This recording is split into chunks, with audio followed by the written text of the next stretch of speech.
Okay, Hassaniverse TV, here we are. So, in today's episode, I guess we can call it that, I want to speak a little bit about relationships and dating. This is quite, interesting for me. I think a lot about this and also talk about it a lot as well with clients and friends and things. So, the title is called Considerations for Dating and Relationships for type A and high individuals, right? Type A characters, type A mindset mentalities, and also high performing individuals. People that people that like to push really hard and get big results and take big risks, and people who are acutely aware of the passing of time. People who want to see growth happen in their lives, in their reality, over time as a function of time. So it's a really interesting place to be to have a relationship, start a relationship if you're a type A person, because you want most things, everything in your life to drive growth, right? And to be something which has a return or takes you somewhere higher. So, I get this because I'm also type A, and this is why I say it's considerations for type A's, not necessarily advice. I mean, it could be classed as advice, but I want to call it more considerations because I just want to share what I see and what I've personally experienced, and then you can decide for yourself if any of what I say is useful. So, we'll do two parts of this video. We'll do a part now on like dating. If you're about to begin dating, or you are dating, or you're thinking about going from dating into relationship with somebody, that's quite interesting. And also as well to be able to think about, okay, what what happens after you complete the dating phase, right, and go into relationship. So I want to talk also about that in part two because there's considerations there around, building your life with someone whilst being an entrepreneur, and for example, if you're traveling as well, and there's a lot to consider around that. But let's come back to the dating part for part one because this is something I'm thinking a lot recently. So much so, this video for me is quite a thing because when I have an idea for a new video, the idea just drives me nuts. It just plagues my mind until I finally get it done. So I'm really looking forward to getting this video done because it's been on my mind for days. Anyway, so I got a few notes here. What do I have? So we're going to talk about, meeting new people, you know, points to consider when thinking about dating and where you are, where the other person is. We're going to talk about time management. We're going to talk about mindset towards dating and relationship as well. So we're gonna have like a whistle stop tour of a few of these things, and I'm gonna just free flow basically, like usual. So let's begin. Let's begin talking about where where you could be, where a person could be if they're, say, about to start dating. Say if they've built a company, or they are building a company, or they're figuring out what to do with their lives.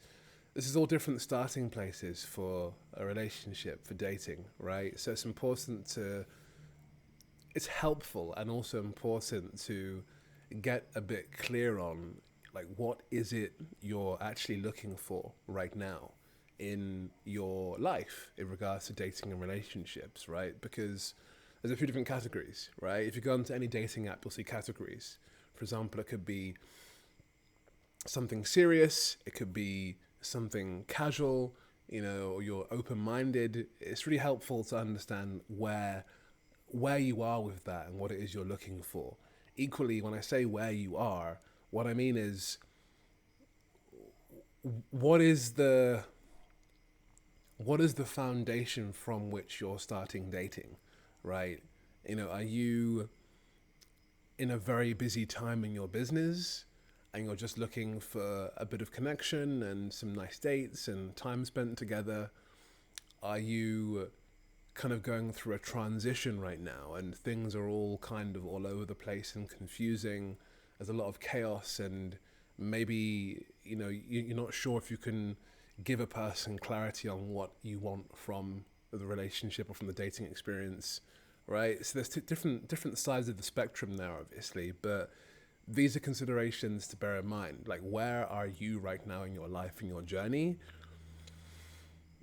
What kind of space do you have for someone that you want to bring into your life, into your world, right? Because, dating isn't just having a nice glass of wine and talking about, the news, whatever you want to talk about. It isn't, it's more than that. You are interacting with someone else's story, someone else's life, right? And that person likely also has dreams, wishes, vision, expectations, even potentially a goal as to why they want to sit with you for that hour, 2 hours to have that date, right? So there's also, I will come to and I'll talk about what questions that you can also ask about this as well, but on the other side. But for now, just kind of think about, okay, where am I with this? What's my situation, my position? Am I feeling like my life is going stably and it's a good place from here to bring someone in and share that story and that energy? Am I just a bit all over the place and I'm just looking for something short term and like a nice fling? So yeah, just consider that. That's a first consideration to bear in mind with dating, just to kind of do a diagnostic, and see where you are before interacting with someone else's life, and their story and everything. Okay. And then on the other side of that, some questions that can be helpful to ask, right? So say if you're sat with this attractive person now, and you're on this first date and you're trying to get a feel for, you've done your process and you've got a feel for where you are, and now you want to get a feel for where they are, right? So, questions that can be asked around this can be something like, how's things going in your world? What's exciting for you right now?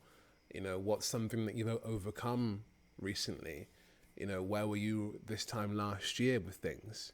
So just try to get a feel for where the person is in their journey, right? Because for a type A, if you're very much looking to drive a result from this interaction, it's important to set the sights and get everything aligned so that you can know where your energy is being spent. Say if you're someone that wants to have a relationship where you're both kind of in your businessy flows and creative and lifestyle and health flows, and you want to create that with someone, right? Well, you need to first understand where that person is with their life and journey, right? If they're in a position to be able to meet you in that place where you want to be met. Because if not, I think you could be leading yourself down a disappointing road.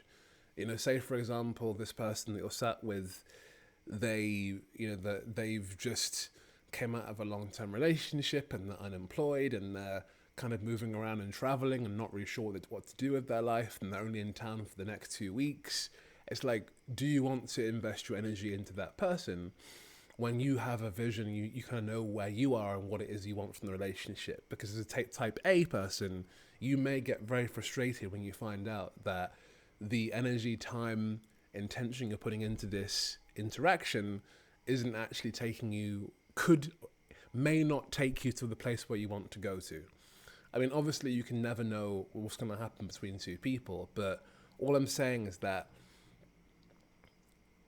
it's really helpful if you can get a feel for where the person is, and then just do some thinking, just checking with yourself and think, does this person's life, where they are and what their dreams and mission and purpose is, do they align with mine? Yes or no? And if the answer is no, well, then you should end that interaction as quickly as possible, because you're just going to get frustrated when you realize that you're wasting your time and your energy could be better spent elsewhere. So that's one consideration. Checking with where you are in your journey, right? What it is you're looking for in terms of a dating, type connection, and then do the process with the other person to understand where they are and what it is that they're looking for, such that you can get to understand if your paths, journeys can align or not, because you may otherwise just get frustrated, right, when you find out, if you haven't done that process. That's a consideration. We're at 10 minutes now. Also, I think something to bear in mind is, I get asked often, what about meeting new people? What about meeting new people? Say if you've just got onto the market, say if you're just starting out again after a while, or you have you've been through some confidence issue and you're trying to like build back up that machine again to get back out there. Where do I meet new people, Hassani?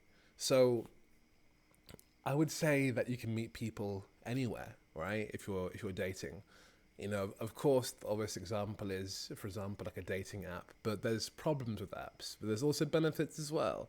So I'm gonna briefly run through some different ways that you can meet people. So say, for example, it's an app, right? I actually have nothing really against dating apps. I think that they are flawed and they do have problems, but in general, I've had pretty good experiences on dating apps. Like they do a certain job, They do a certain job, and they don't do everything, and it isn't always well, but they do a certain job. I think that on the basis that you have your profile looking fresh with photos that give an idea of who you are and your lifestyle without trying to project anything that isn't you, and then you clearly try to articulate and share what it is you're about and what it is you're looking for and what brings you joy, and you want to be able to share information on your profile such that a person reading it can find alignment and can find a connection with it, right? So it's not being like, oh hey, live in Thailand, I like cars. It's like, well, that's a starting point, right? But you can be like, hey, actually, I'm a digital nomad. I've traveled in 33 countries. I lost my camera in Bali.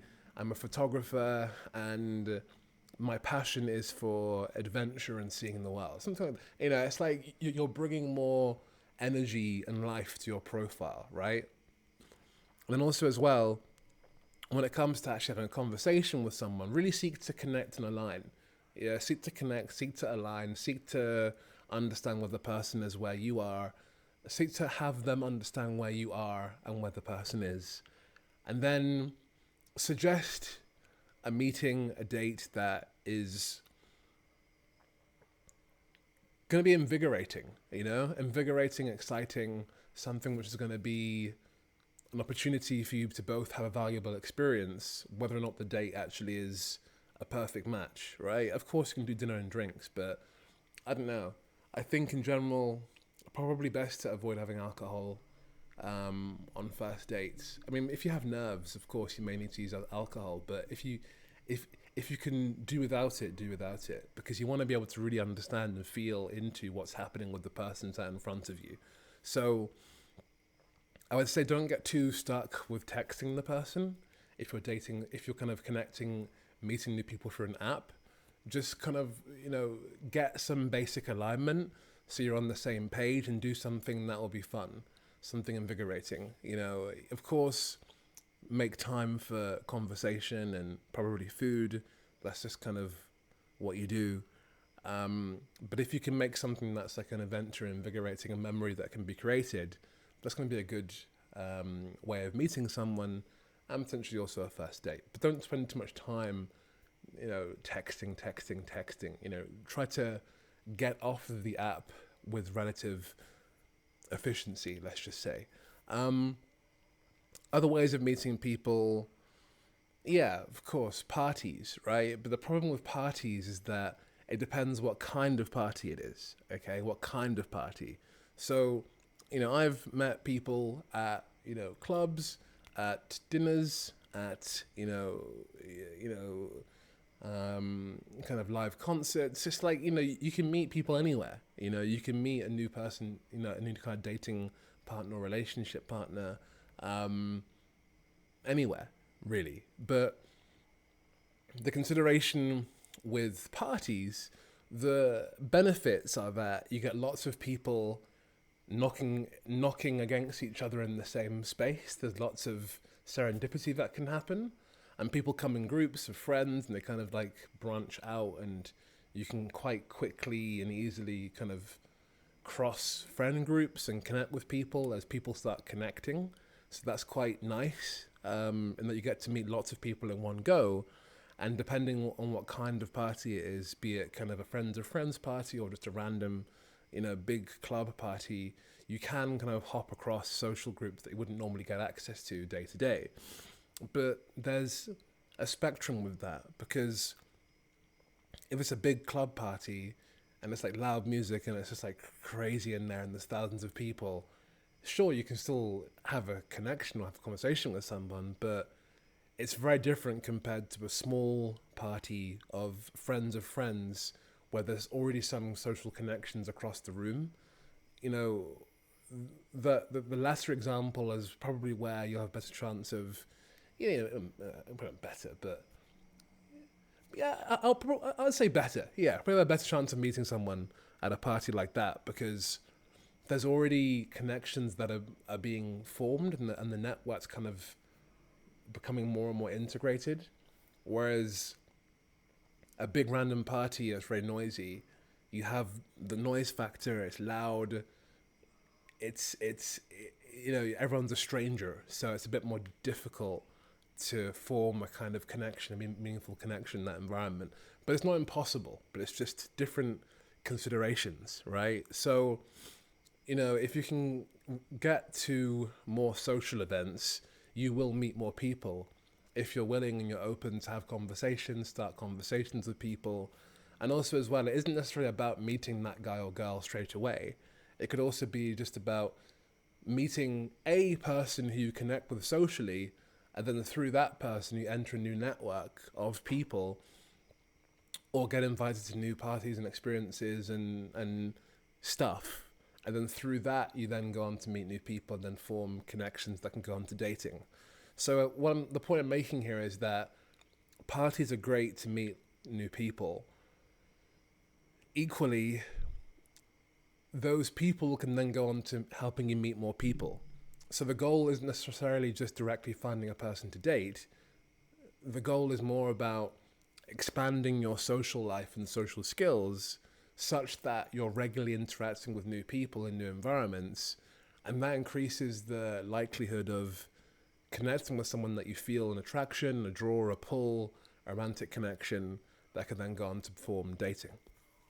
And then of course, there's always ways of meeting people, for example, during the day, cafes and workshops and, art events and that kind of thing. There's a certain degree, there's more considerations and a certain degree of confidence required in some environments versus others. For example, meeting a person on a tube in London versus meeting a person at a pottery workshop, there's different levels of confidence that are required for both. So both are viable options for meeting new people, but there's further considerations inside of that, which I can't go into in this video, but that's more about confidence. But both have worked, very effectively.